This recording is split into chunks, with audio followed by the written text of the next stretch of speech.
Hey, good morning. It's Friday, November 25th, known in our culture in the last few decades as Black Friday, the day when retailers supposedly make their profit for the year, when they get into the black, into the good. The origins of Black Friday, somewhere in the 1930s, it became known as that.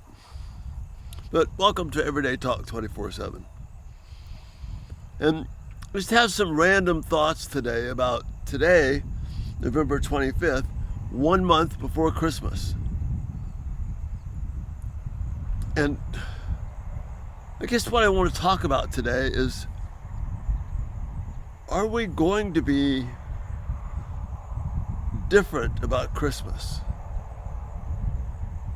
And I don't mean in the way you give gifts or any of that kind of thing. Gift giving is a cool thing. It's the way that we can respond to the love of Jesus, that he gave such rich gifts to us.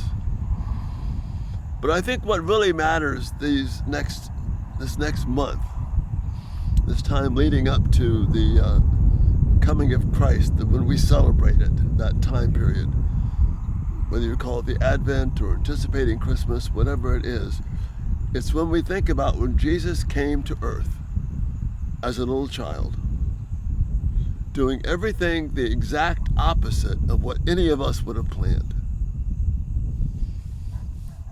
If you can imagine the idea of the Lord choosing to literally bring about the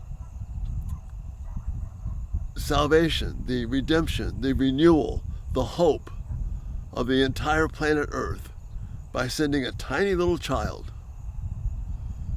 a baby, born under questionable circumstances according to human standards, in a place where there was no room for him. So he's born in a stable. The family has to flee to Egypt to be safe. And he's in this corner of the world, which on the one hand seems to be of no real value. On the other hand, we see it is the one place on the planet that was strategically placed to be able to reach all of the continents, all of the folks that live on this planet, because they all traveled right through that area. King's Highway went down to Africa, over to Asia, up into Eurasia, up into Asia, Europe itself.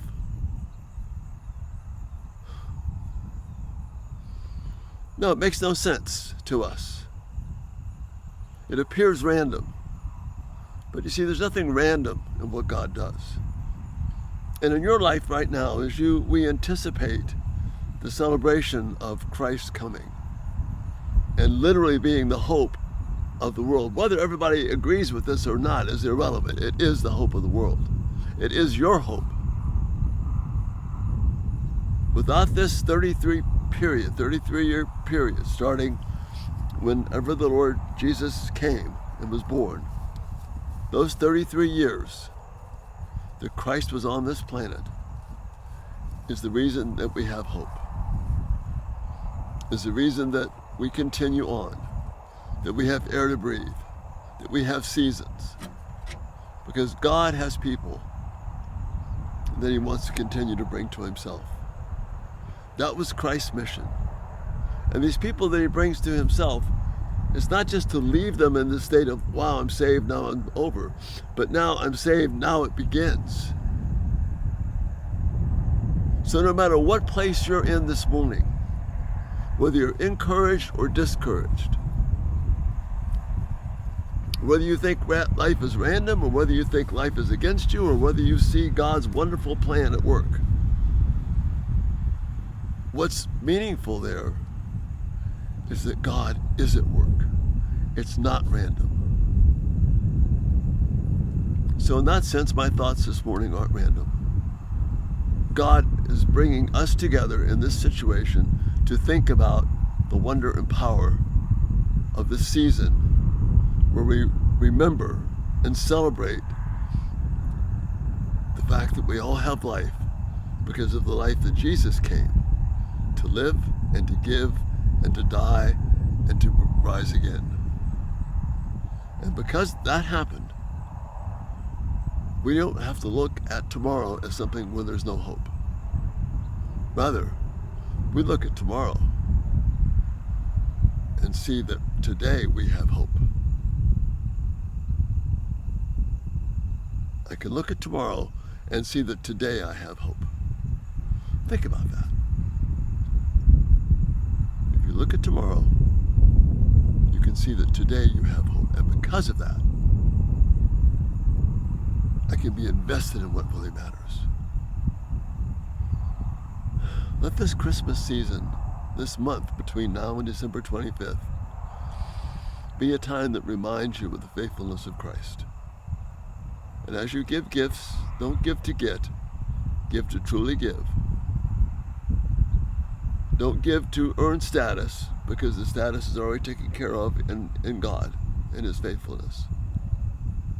And don't give to make yourself acceptable, because Jesus has already done that. Rather, give to show the mercy that we've been given to you and me. And that's not just a seasonal thing, that's a lifelong thing.